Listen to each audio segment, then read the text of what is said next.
All right. Figured I would do a stream. I was finally able to have a weekend where didn't really have people in town. Um, was able to take my Saturday and just kind of relax, so didn't do too much, which was nice. And it's been a while, so I figured I would just hop on. No clue if I should expect anyone to show up since obviously I'm not streaming consistently now. And on top of that, this is like a kind of late compared to when I was streaming regularly. The late end used to be like 11:30. So at 3:30, who knows what you guys are up to on a Sunday? Probably getting ready for Monday, I imagine, depending on where you live. But whatever. If no one hops on, I'll just talk to myself. So I'm messing with the Mass Effect 2 modded just to kind of fill the time. But I saw 28 years later. It came out this weekend. It was one of the movies that I had probably the most excitement for, just based. Hey, what's up? I had probably the most excitement for out of like almost anything this summer, just because, the first one was a classic. It kind of brought the genre back to mainstream relevance. Um, the second one, while different and dumb, was at least a functional movie. Does some okay things, I think, but there's a lot of stupidity in the movie for sure. And then this one, man, what's up, Gonzalez? It was it was a movie that when it started, I was like, okay, like they got the magic back. We're good to go. And then I part way through, they they just completely cut off the main plot line and change it to something else and kind of reset the whole movie oh shit, to tell a different story. Oh, I forgot with the mods I can do that. Okay. Um to tell a totally different story, way dumber, way less interesting, and it's kind of baffling to me. And then what's even more annoying is that once you get the full context for everything, like your first watch through, the first part of the movie is really good. And it's not like going back and rewatching it would be awful. But then all of a sudden you're like, well, there are a lot of issues with this movie, like with the world building, certain characters um shouldn't even exist probably, mainly the Swedish guy. Like they just waste a ton of time, and there's so many world building issues that you are kind of sitting there thinking like, man, if they had just made a couple of slightly different decisions, the world would actually make sense. And then like a lot of the problems come up, and a lot of things that drive the story are just because the characters are stupid and things that happen that are unbelievable. Alex Garland is hailed as this like visionary director. To me, he seems like schizophrenic. Like Ex Machina is an awesome movie if you haven't seen it. It kind of cycles through Netflix a lot. It might be on there now. I actually don't know. But I've watched it a few times. You get Oscar Isaac. Is it Jackie Gleason, Brendan Gleason's son, the redheaded guy who was also in the like the First Order guy in the Star Wars sequel trilogy, and Oscar Isaac. It's a really small cast because of the premise. And Alicia Vikander, I think, is the android or whatever you want to call her, and you get you just get a lot of really philosophically interesting things. It's a pretty tight story. There's not like a lot of wasted time because you're stuck in a house with a couple characters, super character driven, obviously, and a really satisfying ending. But then you watch Civil War and you're like, this movie almost, like Civil War, for those who haven't seen it, could have almost been shot like Cloverfield or something, because the journalists that you're following around are such non-characters that it's like, why even have them in the movie? You might as well just make it Hardcore Henry or Cloverfield and just let them stay behind the camera, because really that's the only purpose they serve, is to be vessels to take you from place to place. And this movie feels like he kind of had a bunch of ideas and was like, okay, well, why doesn't this happen, and then this, and then this, and then just strung them all together and then called it a movie. It's not like super connective. The characters' decisions, besides being unbelievable at points, are just stupid at points.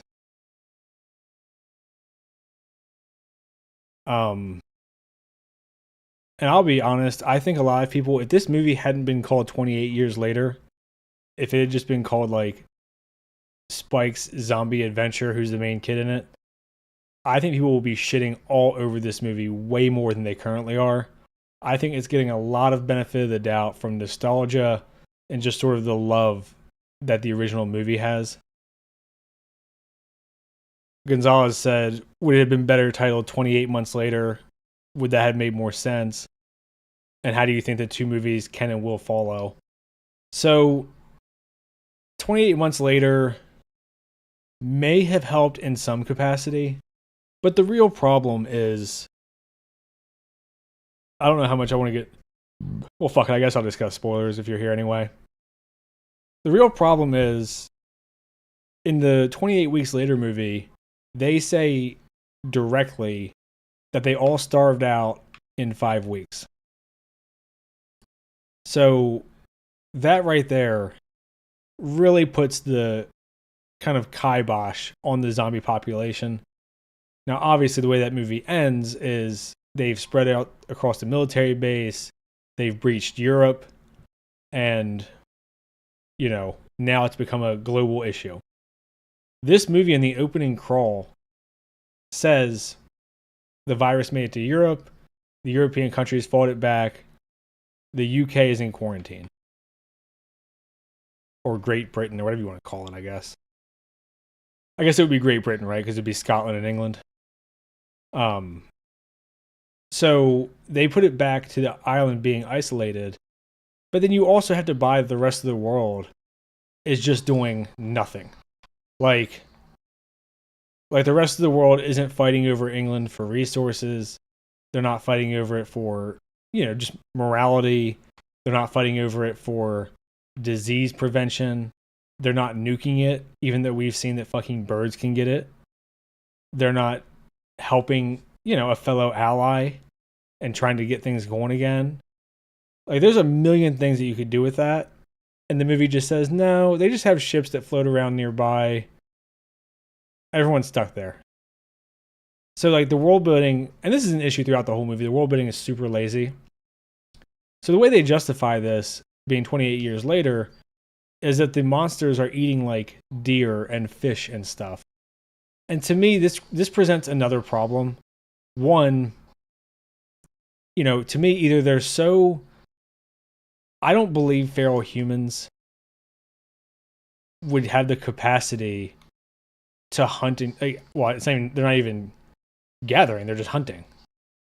So what they do is they kind of imply that the zombies can have kids. You see, like, fat child crawling zombies. At one point in the movie, a pregnant bitch has a baby that's human. So it's just so all over the place. I don't think anything would have saved this movie. Because 28 months or years, you're still dealing with how does the world respond? And the movie just kind of concedes after 28 weeks later which is 7 months. So at this point, we are 27 years and 5 months later. That at no point forward are they doing anything. And the problem with that too is like, even if they don't want to send their own people in because of the risk, obviously you would have to fear the virus adapting to be non-lethal but able to spread to people. So I could easily see why you wouldn't want to send people to the island and then bring them back.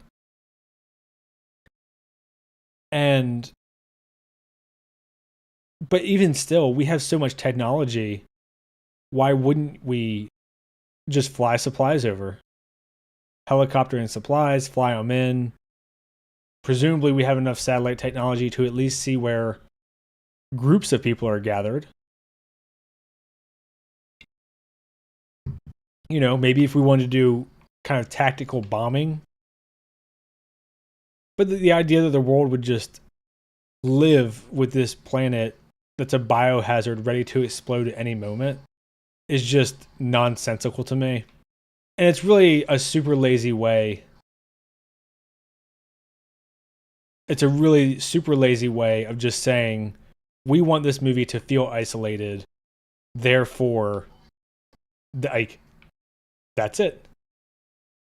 Like, we're not gonna deal with how the world would actually respond because it impacts the story that we want to tell, which I think is just so absurd and really undercuts the entire movie.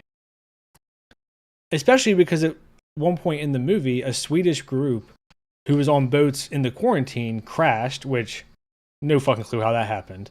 Their pontoon gets drifted ashore, and then they're just stranded. So, like, that plotline right there, hey, what's up, Mr. Divine? That plotline on its own, right, is like, so your quarantine is so retarded that they're running into reefs off the coast and crashing onto the island that's supposed to be quarantined. Like, and that's what I mean. Is like, if you'd acknowledged the world building and been like, oh, the Americans are flying supplies over, but they don't want to land after the previous events, meaning 28 weeks later, then you can say, okay, their helicopter crashed. You get a couple pilots down. Now you've introduced outsiders and accomplished the same thing in a way that makes way more fucking sense. And as far as how the two movies will follow, honestly, they do whatever they want in this movie to the point where I'm pretty comfortable saying that they're just going to do whatever they want in the next two. My guess is that the zombie birth kid is going to essentially be special, and like they're going to be the cure, and then they're going to do some hippie bullshit where we live alongside the zombies. Meanwhile, the way the movie ends is completely absurd. The main kid, Spike, meets like the British gangster equivalent of the Power Rangers. But he's supposed to be based on Jimmy Savile, who to my understanding is, or was, I guess is he dead now or in jail, was a rampant sexual predator, pedo. And that's what, I mean, the guy's name is Jimmy and he's supposed to be dressed like him is what like every British person is saying. So my guess is that Spike now is going to go through his kind of dark arc. You get your second act low point after the next movie. And then the third one, Spike gets his redemption. He leaves the group, blah, blah, blah. They find a cure. We live amongst the zombies, whatever the fuck. Huzzah. That's my guess. Mr. Divine asked if they're implying the virus is isolated, why don't they have a military clear out town to town? That's what I don't get, is like, I don't know if you can really, I don't, like, this is a huge world building thing for me, just in general, with this series, is I just kind of don't believe that this version of a zombie virus could ever spread, because they're just humans. Like, you essentially have mindless feral humans. Like, the reason something like Planet of the Apes works, right, is because they specifically say almost everyone is either killed by, like, almost everyone is killed by the virus. And then it also boosts the ape intelligence.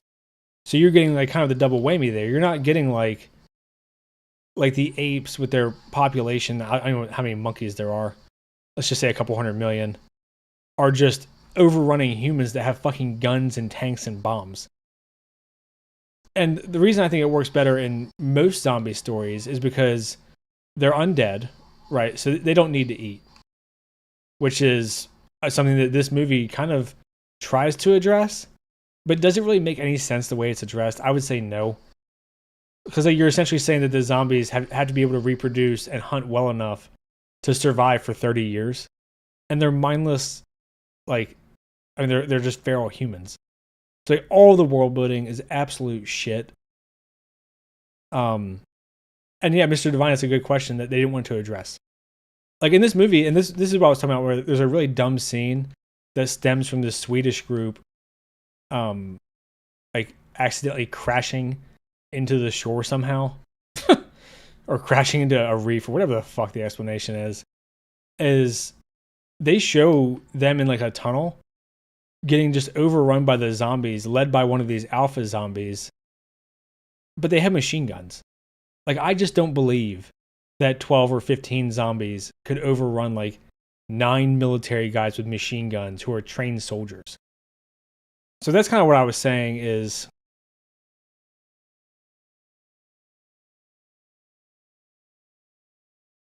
that's what I was saying with like, if they wanted to do that kind of thing where they introduce that guy in a way that makes sense, if you have helicopter drop-offs to give people that are surviving guns, which you should just be doing anyway, and then 2 guys come down in a helicopter and accidentally crash, then you've got 2 pilots, right? They're not on the ground soldiers. Maybe they don't have machine guns. Maybe 2 of them can get overrun. It's much more believable. Like, just every decision that they make to make the movie dumber, they take. Mr. Divine says, I believe it was implied in 28 weeks later, the infected strave out. I assume that's spread out. And that's when the military was able to rebuild. Well, that's what I'm talking about. Is I think even from the first movie, that's kind of an issue to me. Because if you had a virus suddenly spreading where people were just all attacking each other, the military would be. I mean, it's in fucking London, right? Like the military would be there so fast. Oh, starved. Okay, that makes more sense. Yeah, yeah, exactly. So that's kind of what I'm talking about with like how they starved them out. So this movie tries to justify it where they show them eating fish and deer and stuff, but it's like we've seen that the animals can get the virus, right? So we're supposed to assume that they haven't like bled in the rivers and the fish are all rage monsters and there's deer that get blood on them or saliva. Like the virus spreads so rapidly that it's just really hard for me to believe that there would even be a food source to supply all these zombies. And even if there was, why, like, how are they catching these animals enough to eat them and survive, right? Because if they're just humans, I mean, and you say, like, let's just say they can live for a month off of each meal. That means, I mean, you're still having to catch a deer a month. Like, I don't know. And that's what I was talking about with the zombies, is like zombies tend to be, like, they have no limit on their stamina. They don't sleep.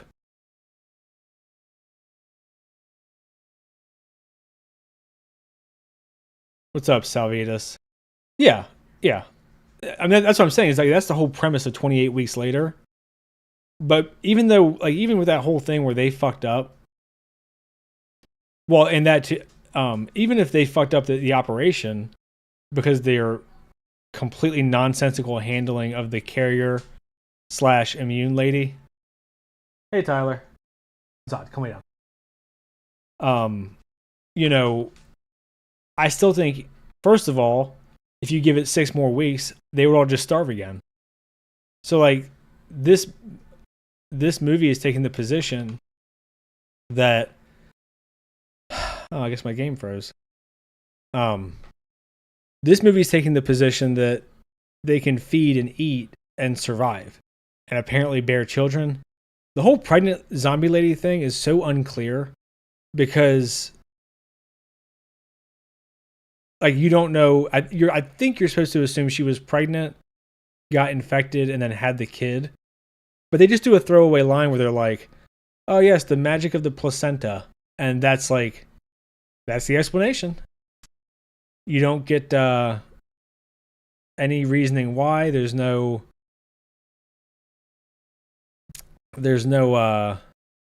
real answer there. It's just kind of a thing they throw in, and I guess they'll either figure it out later or it's just going to not make sense all the way through, which is what I suspect. Especially given that in the first movie, you see a guy get a drop of blood in his eye and turn in like 10 seconds. I would love to know how a baby with the umbilical cord hooked to the mother who's infected is not just a zombie. I'm trying to get my game re-going. What the hell happened there? Kind of happens with the mods sometimes. Shit. Oh, I just accidentally lost my chat there. Okay. And yeah, Mr. Divine, that's what I'm saying too, is I'm pretty sure in the first one, we're supposed to assume that the birds are infected, right? Because they talk about the rats being possibly infected. It's kind of something that they just don't want to deal with, even though they think it's like a cool thing to have in the movie. So a lot of it, you have to just be, I would say, beyond reasonably charitable to make the story kind of function. And it's just frustrating that they don't even like try to deal with any of this stuff. Have I seen EFAP's coverage of it yet? Yes, I have. I was actually listening to it right before I came on here. I think I have about 45 minutes left of the 8 hours. I mean, those guys go into way more particulars about, like the writing issues they have with it and that sort of thing, which I think a lot of that's fair too. And that's actually what I was going to say is like, even if I was going to rewatch this movie, the rest of the movie kind of undermines the first part of the movie, which is what I would call the really good part. It really undercuts it because then a lot of the stuff that happens, you're like, so this character is just destroyed then. Like a huge part of the first third of the movie is a father-son relationship between Jamie and Spike. And it's really interesting. Like he's trying to, toughen him up, take him out into the mainland. Because, they're on this isolated island, right? So he's trying to do that. The kid is like eager and like really looks up to his dad. And then his dad gets drunk and he's kind of overhyping him at their celebration of the boy. And then through some pretty big coincidences, the boy sees the dad cheating on the mom, but the mom is insane. Like you've seen her condition. She's laid up in a way that she's not recovering. So, the boy confronts him. He gets really upset by it. All like really interesting stuff. But then the movie, and the dad very clearly loves the son. He's not like a perfect dad, obviously, but he's not uninvested or neglectful or a deadbeat or anything. And then literally after that point in the movie, the son wants to take the mom to see a doctor because this village doesn't have a fucking doctor somehow after 30 years and just leaves. And at that point, the dad just isn't in the movie again. The rest of the movie takes course over I would say probably 3 days. And then we see that the dad doesn't leave or try to go find the son until he gets a note from him with this zombie baby after the third day, instead of going and finding them right away. So on a rewatch, that's their relationship is completely undercut because the movie makes sure to be like, oh, the dad that seemed like a good dad, kind of a dick, and then he just disappears. And then even when he gets referenced again, it's kind of to shit on him. So even the first part of the movie, I think, would be harder on a rewatch. And then all the stuff with the alphas is nonsensical. Essentially, they kind of look like the small Titans in Attack on Titan, who are in charge of the rest of the running zombies. And they make a point to show their cock swinging around the entire fucking movie. I mean, I get that they're naked, but you don't have to zoom in on the shit. And they kind of just give them plot armor like out the ass. Like I just don't believe. Yeah, yeah. Mr. Devine says we can't have strong fathers in movies. You already know this. Yeah, and that's the thing that's a shame of it is their first half hour together is really good, and then you just get 5 minutes of Aaron Taylor Johnson being a colossal piece of shit, and then the rest of the movie he just doesn't pursue him. We don't even see that he's upset. He just vanishes. He goes to the milk store, next to the bow and arrow shop, and just doesn't come home. So it was insanely frustrating. And I think this is one of those movies that the critical acclaim will be whatever for the filmmaking. And there's plenty of interesting stuff if you're into like editing and camera stuff. I think I heard that they strapped a bunch of iPhone cameras to the zombies and used some of that footage, which like fine. But to me, the biggest thing is always like, can I clearly see what's happening? And do I know where things are in relation to one another? This movie doesn't really have a problem with that, but the world also feels small because people just show up when they're needed all the time. Or like at the end of the movie, the kid completes his journey. We see nothing of his journey back with the baby. He's just back home. Like, yeah, it's a fucking mess. I don't know what to say. I think what it kind of feels like is maybe Alex Garland was like, why don't we do this father son movie, kind of a coming of age thing as well, and that'll be like the focal point to wrap this trilogy up and kind of put a bow on it.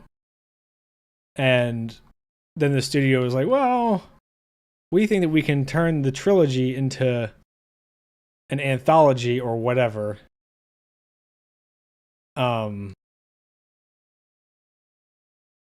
And now you have to figure out how to spread this shit out over 3 movies. What's up, Jay? Well, Jay says that the film followed the kid mom. The dad didn't disappear. Yeah, I mean he disappeared from the movie, and which is bizarre. I think to have that be such a big part of the first like 40 minutes, and then the son leaves. We don't even see his reaction. He doesn't pursue, like nothing. And then the last, 2 minutes of the movie, he wants to run and chase after him, but it's high tide, so now he can't. I mean, especially when they've set it up where the dad has been seemingly one of the village's best hunters or whatever for a while. And then the other problem too with the shift, because obviously you can have movies where characters leave partway through, but the bigger problem, besides the fact that it just kind of destroys the dad's character, is that the mom is supposed to be crazy, and the son is, at that point, we've seen he's too inexperienced to survive out there on his own. So like they're not going to be able to run into the alpha and it make any sense, which is what happens. He's not really going to be able to fight off any hordes. So any danger they have is just, it's just superfluous. And then the fact that they didn't even have the dad go after him when that's like his whole job is crazy. The pregnant zombie is hilarious. It was weird. I think what they're going to do is, I think they're going to do the thing where the zombies start to become more human-esque or functional or whatever. Because it's kind of a thing you've seen a little bit in the second one, like where the dad, when he became a zombie, chose to protect the kids and, that whole deal. So I think they're just going to ramp that up. And, to the point where I guess I don't know if they're going to advocate for zombie rights or whatever, but, just, yeah, I don't, I don't really know. I don't know what to say. It's just like everything with the Swedish kid. Like there was a little bit of humor there, and it was a nice, you know, sort of break from the action. But there also wasn't much action anyway, because the kid and the mom is crazy, so you can't really have her doing much, which they do anyway, despite that, by the way. And so they use that action to break up the character parts, but then you get a character who is kind of just a red shirt. Like as soon as he shows up, I was like, oh, he's definitely gonna die. Like because he was just so irrelevant to the plot. And even the way that he shows up is he's just at the middle of some gas station that the mom and kid happen to run into right at the right time to save them from a horde of zombies by blowing up the gas station. But they all come out unscathed. Yeah, and it's weird because the trailer audio that they used for like I thought the trailer was really good. They do use that some in the beginning of the movie and some of those montages and stuff. And it's all pretty effective as far as, you know, being kind of intense and stressful to watch and all that. And then it all just kind of goes away. I mean, I don't. I'm trying to think of if I've ever seen a movie that had just such drastic, like, pivots in the movie. Jay said advocate for zombie rights. Bingo. Brown alpha good. Blonde human evil. You do have to wonder. Like, because, like, the poor, I think his name was Eric, the Swedish guy. Even the way that he dies kind of feels like they're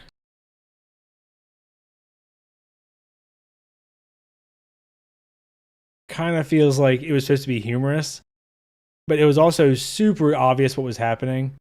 Like he's yelling at the mom and zombie baby and kid to get away from the zombie baby so he can kill it. And then he's backing up while he has them at gunpoint for no fucking reason. And it's not even like he takes like a step back. He backs up like the length of a train car just so that we can see him get yanked up by an alpha and then his head get ripped off. Oh yeah. No, I know Tyler. Tyler says I never go by the trailer anymore because they can take the best looking parts and cram it into 3 minutes, with Marvel and Star Wars being prime examples. Well, I think that's what makes the trailer for this one interesting is they have these montages in the movie, and that's kind of what they use in the trailer.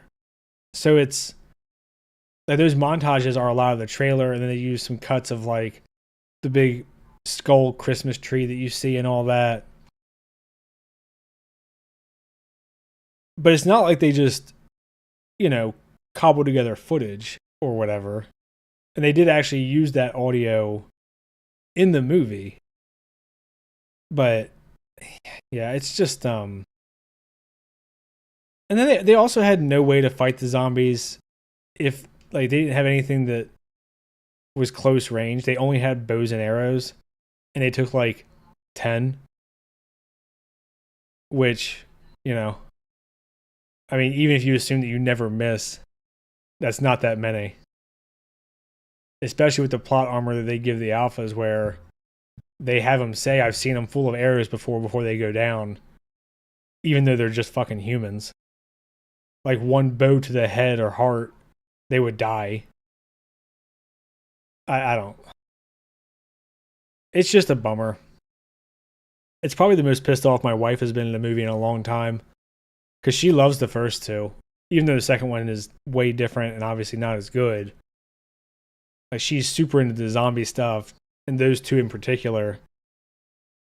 So she's just been, whenever this movie comes up these last couple of days, she just starts railing about how dumb it was and how frustrating it was. And it is frustrating. I mean, even the stuff that they do okay, I think they kind of fuck up still. So, and this is a pretty big spoiler, I guess. Although, who cares? And also not really surprising. When he goes, him and his mom finally get to Ralph Fiennes, who's the doctor.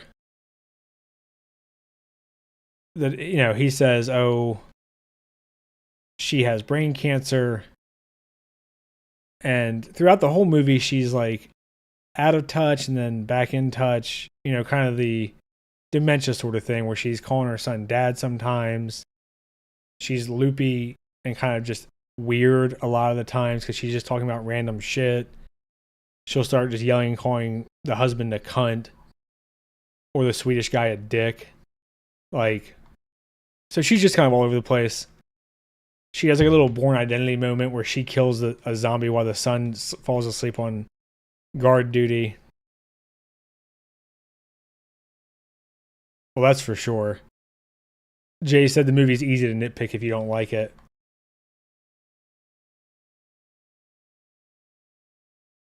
Yeah, I mean, I think for me, the movie is more just, it's just kind of broken at almost every level. Um,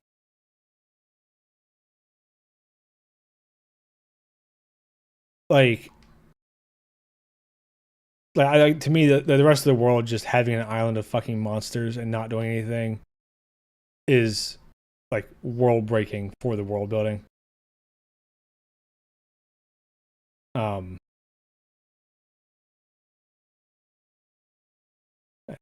but so I was distracted by this stupid game. It was a mod. I wasn't familiar with that area. Um, but like, so they get to Ralph Fiennes. He says the mom has a brain tumor.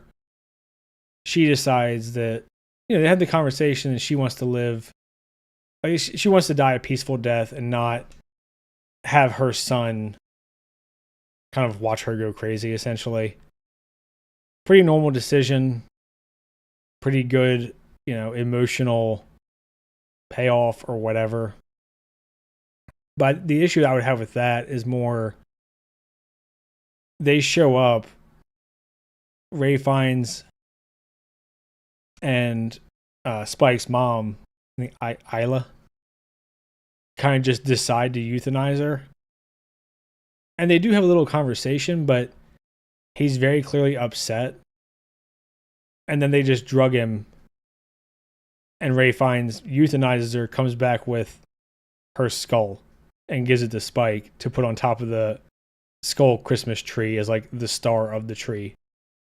And to me, that was the type of thing where it's like, you know, why why not just spread that over a few days? I guess because at that point they've already fucked up with the dad not looking for the son. So every point longer that goes makes it worse for the dad. If he's going to be redeemed, I don't know if he is. I'm assuming he's going to be redeemed and then die. Like, it's just a lot of that type of shit that you're kind of like, why did we spend time, you know, with the Swedish guy making jokes instead of maybe having Ray Fiennes teach Spike how to survive, get closure with his mom dying, and then you're set up for the second movie. Because also the way the movie ends is Spike just goes and lives on his own, but we haven't even seen that he can survive on his own in this movie. Like, he literally only survives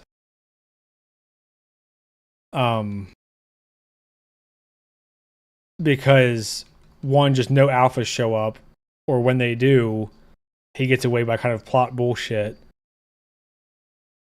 Like, the Swedish guy saves him, Ray Fiennes saves him. There's just, you know, when he has the baby, it just cuts to him back at the village. And the movie ends with him going to live on his own in the mainland where it's dangerous. And it's like, why not just do a little montage there? It takes fucking 2 minutes, no problem. And like, time jumps are okay. We don't need to have a training arc like it's a manga. But at the same time, it's like, you do need to give us something. So like the second movie, it's really hard for me to imagine that it's not going to seem worse just because of all the stuff this movie does kind of half-assedly.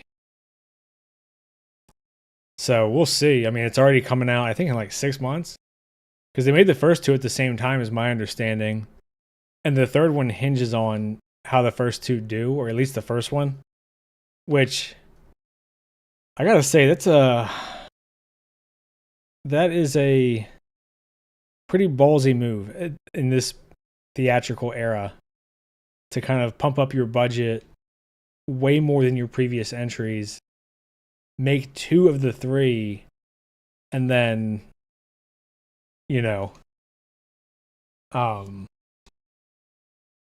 say, oh, let's see how we do before we get to the third. I don't know. I mean, hopefully, I think money-wise, this one did okay this weekend. I want to say it was like 30 million, and its budget was 60. So probably, I don't know, 200. You're looking at the break-even point. I don't know how much they spent on marketing. I mean, that's something you never know, is the marketing budget. If I assume 30, 40 million,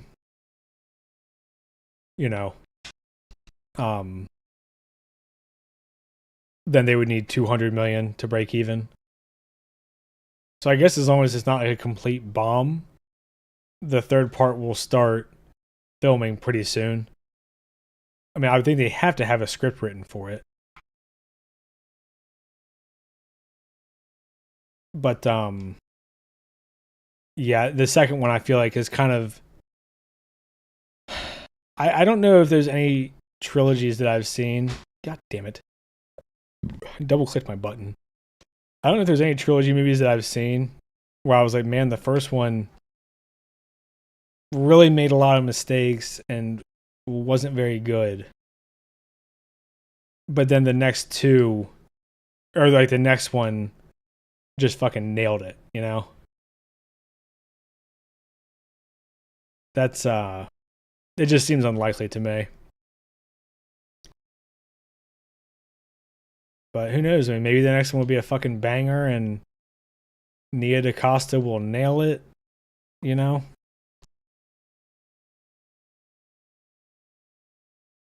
I think she needs to come back after the Marvels anyway.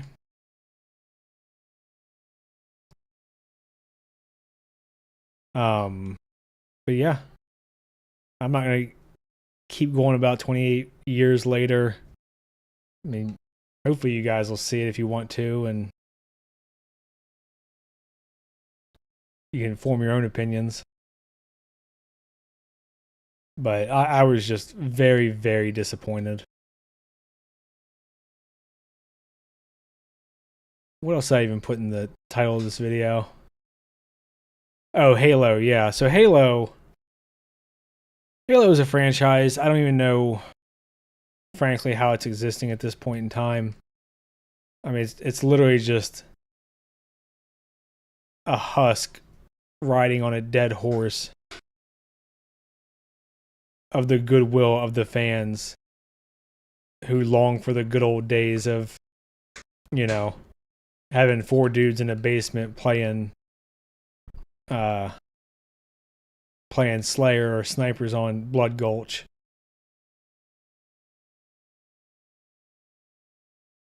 But apparently they're releasing a book to follow up to Halo Infinite's story. And every person at the top of the franchise should just be fucking fired. Like, it is so unbelievable to me that I believe Halo 5 came out in 2015. And in that time, we've gotten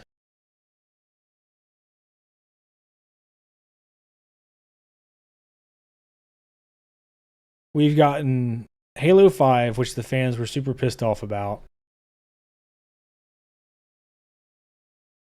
We've gotten like a 7-year gap before Halo Infinite, which was half of a game, a fucking lazy ass campaign, and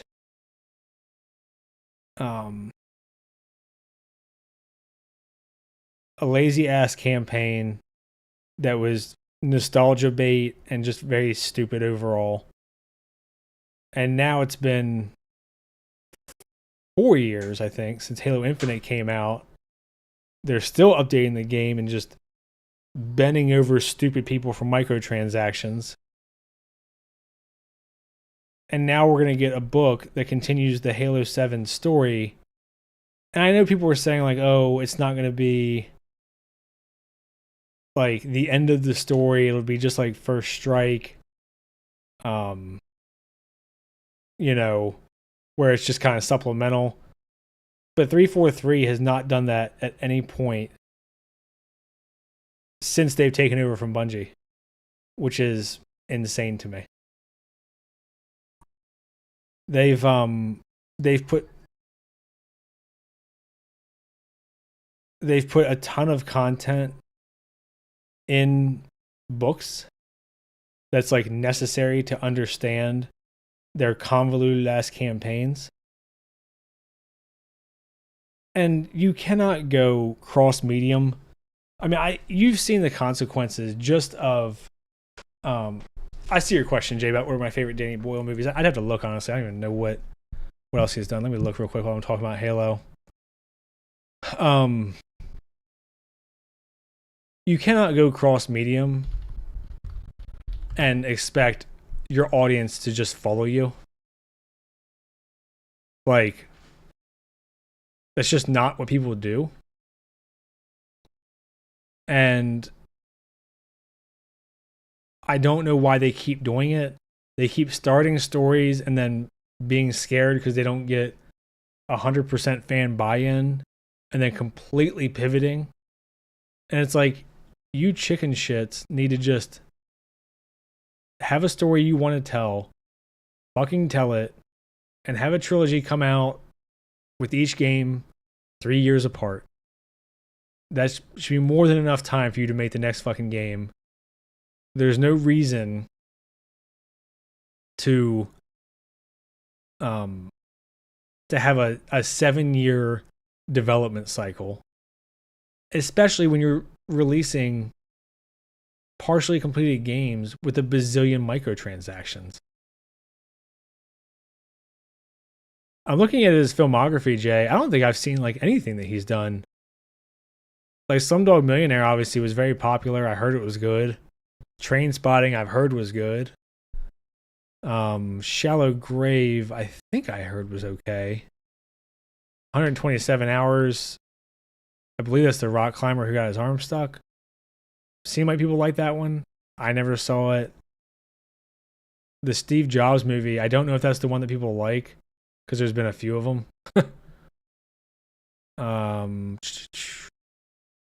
Battle of the Sexes, I had no interest in when that came out.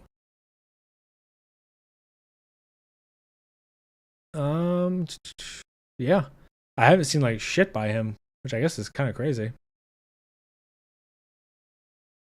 But yeah, the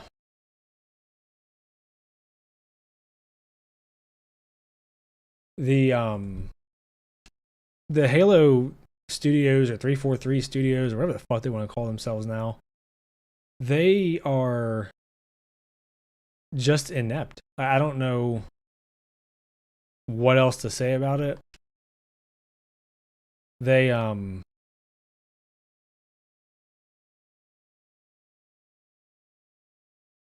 They keep doing all this shit where you're like required reading to understand the games, and even with the reading, You still might not. Gonzalez says Steve Jobs and Sunshine are both excellent. Yeah, is that the Steve Jobs movie that people praised? Because I know there was I feel like there was 3 or 4 that came out kind of all around the same time. And then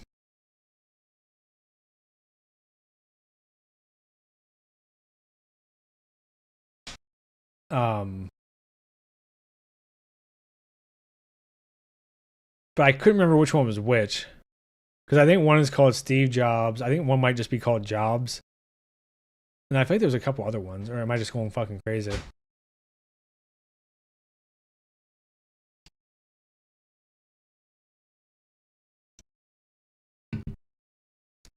And, as far as Danny Boyle and the whole 28 Years Later thing, I think I said in my main video that there is some really good editing and really interesting things in there.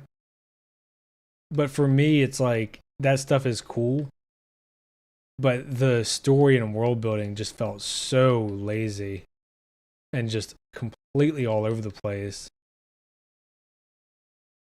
I couldn't enjoy it. I mean, that ending, I'm trying to think of if I've ever seen a movie where the tone of the ending was so different from the rest of the movie, the way that this one was. I don't think I have. It just completely shifts towards Power Rangers fighting zombies. It's just bizarre. I don't know what else to say. Yeah, Tyler says it all comes down to writing. Yeah. And look, I think you can have a lot of fun. You can have a lot of fun with a really dumb movie if the dumb movie just embraces what it is. And then it's hyper stylized. I can totally enjoy a movie like that. But this movie is really serious, kind of heavy. I mean, it starts off with kids getting butchered. And then that's the theme of the whole movie and the tone. And then all of a sudden at the end, it just pivots. It's crazy.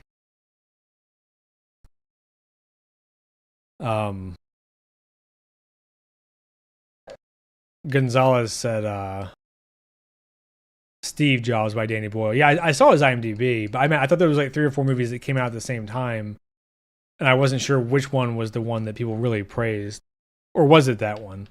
Because I feel like they all got praised. I know one had Michael Fassbender, one had Ashton Kutcher.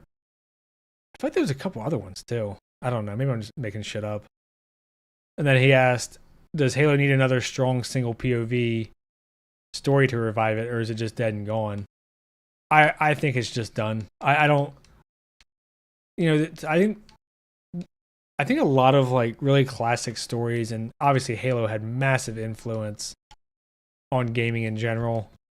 There is an element of the right story at the right time that just appeals to so many people. And I haven't read every Halo book. I've read probably, I don't know, 20 of them, I guess, out of the, whatever I'm not sure what they're up to now, probably 40 or 50. Maybe I've read more than that. I'm not sure. I would have to go through a list. But the way that the books did work was, if you played Halo 1, 2, 3, or, Halo Reach 1, 2, ODST, and then 3, you could understand the entire story, a lot of the world, the characters pretty well, without anything else. And then from Halo 4 on, you were getting these crazy book trilogies, very bogged down, convoluted stories.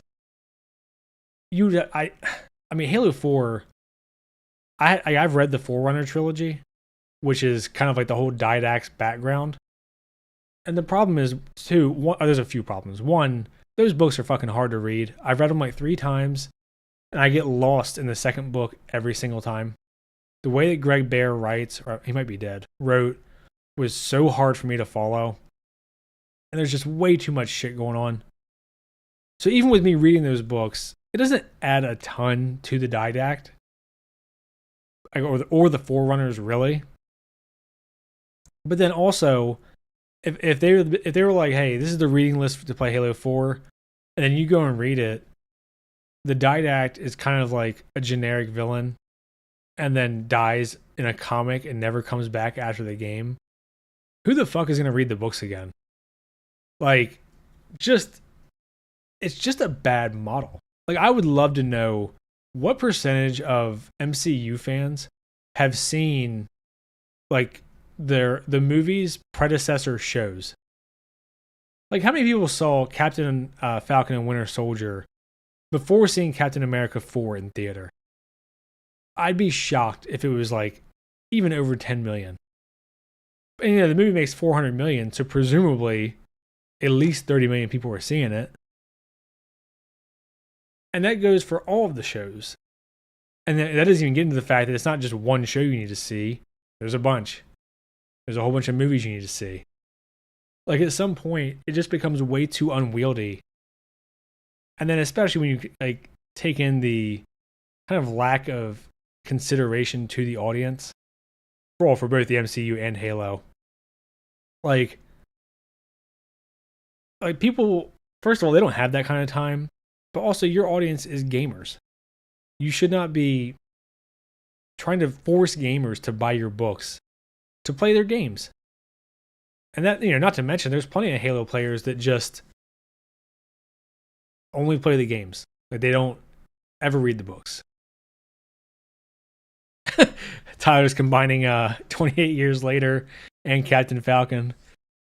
He said he wants the Alpha Zombie to be like, you gotta do better, Senator. Yeah, I mean, wouldn't that be some shit if the Alpha Zombie runs into the main kid's dad and he's like, I'm going to teach you how to be a father. I mean, Jesus, because the baby seems to be the Alpha Zombies. So he's like chasing that baby around that whole part of the movie. I fuck that. Whatever. But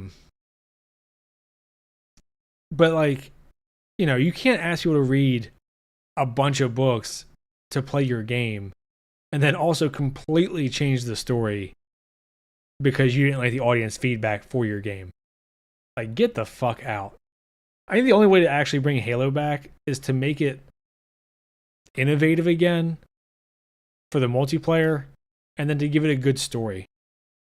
Because I played Infinite some for the multiplayer and it's fun enough, but we're kind of at the point with the mainstream games, at least as far as I can tell, because I don't play that much, where the gameplay is kind of interchangeable between all of them. So, you know, if Halo comes in late and it's just a shittier version of Fortnite or Call of Duty or whatever, why would you ever pick Halo over those other IPs? But, you know, there's that aspect. And then as far as the story, I mean, like, the original Halo trilogy has so many lines that people fucking love because they were very carefully written. You had a really badass stoic hero, you know, going up against a superior alien race, against all odds type shit. I know the move at the time to have you play as the Arbiter for Halo 2 for part of it was stupid as a kid. I hated it.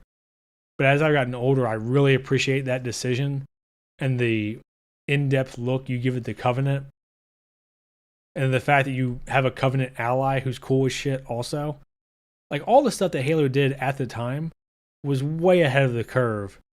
And then since then, it seems like all they've done is try to copy everything else while maximizing how many microtransactions they can get for people to buy the color fucking red or a DMR with a certain tag on it or whatever the fuck. So it's just become soulless. So until that is changed, I don't see Halo having any kind of cultural influence anytime soon.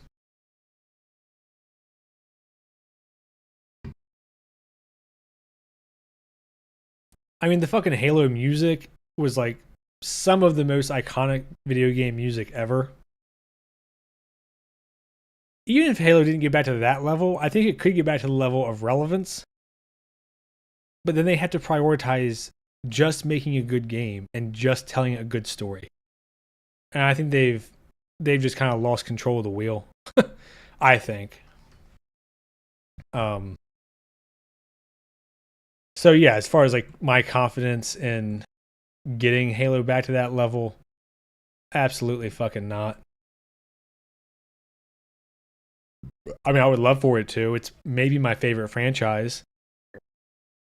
Like for video games, my favorites are probably Halo, Mass Effect, Gears of War, Devil May Cry. You know, I used to love all the Donkey Kongs on Super Nintendo and stuff, but I kind of fell away from Nintendo.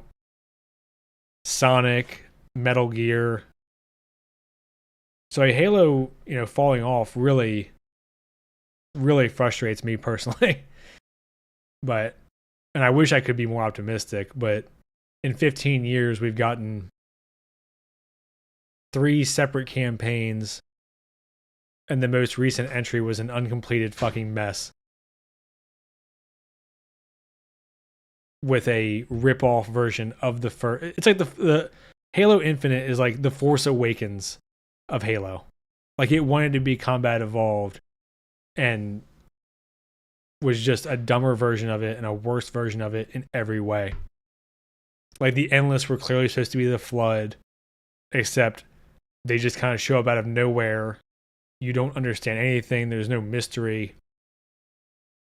They don't go anywhere. It's not like the Flood where, you know, you're fighting the Covenant is overwhelming you, and then you see the Covenant scared before you ever see the Flood. So when you see the Flood, you're like, oh shit. And then you see, you know, obviously Keyes turns into a proto-Gravemind. The Flood is infecting people. Like, the game gives you reason to fear them. The Endless just kind of show up and they're like floating robot parts that tell you, hey, we're scary. And our name is the Endless. Woo. You know, even like for books, I am a kind of a book guy, even though I don't talk about them on the channel as much as I would like to, just because of the time aspect. But like the Mass Effect books and comics, you don't need any of that. But if you read them, they're really good. Just additional details and information and background that you get to see other characters have. Like the comics, if I remember right, it's been a while since I've read them for Mass Effect. I think there's comics for every single like side character in Mass Effect, like the Elusive Man, Miranda, Tali, Liara. I think Garrus. There's like 3 or 4 Mass Effect books for the original trilogy. One of them is a prequel that follows Anderson and Saren. Really fucking good book. Makes Saren way more evil. I mean, not that he wasn't plenty evil in the game, but you know what I mean. Like they expand like these little places like Omega and some of the places you visit. All really cool stuff. But you lose nothing if you don't read them. Even the Gears of War books, I want to say they're written by Karen Travis. I fucking love the Gears of War books. One of the best things those books do is really expand on Phoenix and Anya's relationship. They expand on Dominic and Marcus's relationship. Cole and Baird are much more like they're characters with a lot more depth and way more interesting and in many ways way more serious in those books. But again, you can have plenty of fun just playing the campaign, you know, even like by yourself or being like, hey, you want to play co-op on Gears and just mowing down fucking monsters. I don't know why these franchises now struggle to do both. I feel like they struggle to even make a good game. They struggle to make a functioning game. It seems like they can't make a game without a bazillion microtransaction options. I mean, I guess people were forgotten that, like, you know, when Halo came out, you could unlock all of the armors and stuff just by playing. And every once in a while, there'd be a DLC that you didn't have to have, but you could, for like $5 or $10 to get a handful more maps on one of the games. And even at the time, people were like, you know, this is kind of bullshit that you guys are charging for more maps. But that was when the game already came out with like 50 maps, not where it came out with like 7.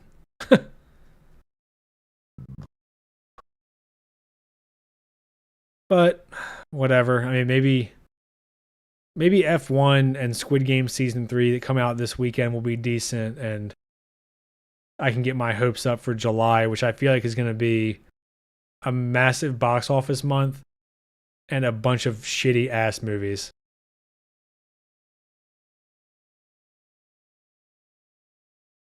But that's kind of all I wanted to talk about, because my video on 28 Years Later was short, and the more I thought about it, the more irritated I got. The more my wife kept bitching, the more irritated I got. And I finally actually had the energy to, set aside an hour and come to a stream. As far as videos, Jay, I still haven't watched Godzilla yet. Mr. Divine, that Bring Her Back movie is not in theater. I'll try to find it online. I don't know what it's about, but I'll go ahead and tell you now, if I watch it and it's like gross, I might just turn it off and have you pick something else. I don't really like the kind of gross body horror type stuff. I don't know if that's what it is or not. I just saw people talking about it and how dark it was, which makes me think it might be gross. Let's see. Beyond that,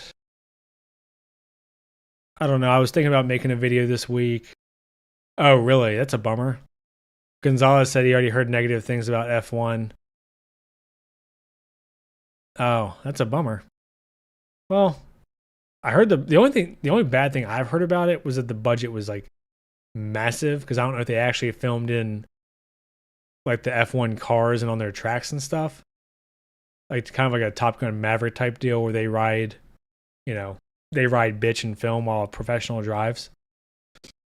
But I'll probably still go see it regardless. But beyond F1, which I'm hoping to see Thursday, and Squid Game, I don't know. Maybe I'll make a video shitting on Rent a Girlfriend again. I feel like I do it about once a year. That series I find just disgusting in every aspect. And then,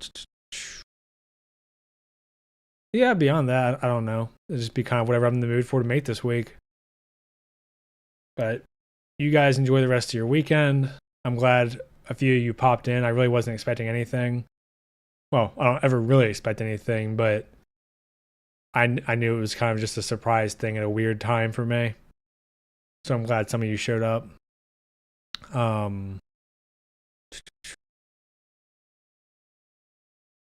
Yeah, I think that's it. Huh. Oh, okay.